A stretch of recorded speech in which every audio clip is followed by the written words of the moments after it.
नमस्कार दोस्तों, हर हर महादेव, जय श्री शंकर। क्या आप भी अपने बेटे या बेटी की शादी को लेकर चिंतित हैं? क्या बहुत प्रयास के बावजूद रिश्ता तय नहीं हो पा रहा है? तो आप एकदम सही वीडियो पर हैं। आज आपके सारे प्रॉब्लम का सॉल्यूशन मिल जाए। और लेकिन वीडियो बहुत लंबा नहीं, तो वीडियो को खास एंड तक देखिए।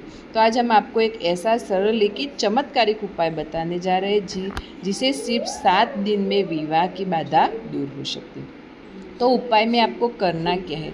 सोमवार के दिन सुबह स्नान करके भगवान शिव के सामने एक छोटा सा व्रत करें।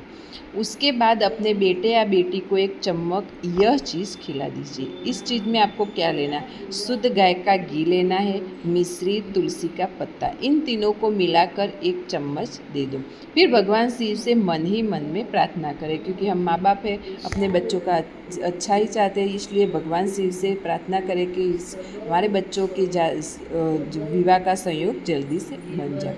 यह उपाय आपको लगातार 7 दिन तक करें। विश्वास कीजिए, आप खुद परिणाम देखें, चौंक जाएंगे। सगाई से लेकर शादी तक की सारी जल्दी बनेगी। विश्वास, श्रद्धा और नियम से किया गया यह उपाय अचूक माना गया है। और अगर आपको यह जानकारी उपयोगी लगी है तो इस वीडियो को लाइक करें, शेयर करें और चैनल को सब्सक्राइब करें, ताकि उसे और भी चमत्कारिक उपाय आप तक सबसे पहले पहुँचे। और हर हर महादेव लिखना मत भूलिए। Thank you. सब्सक्राइब करें।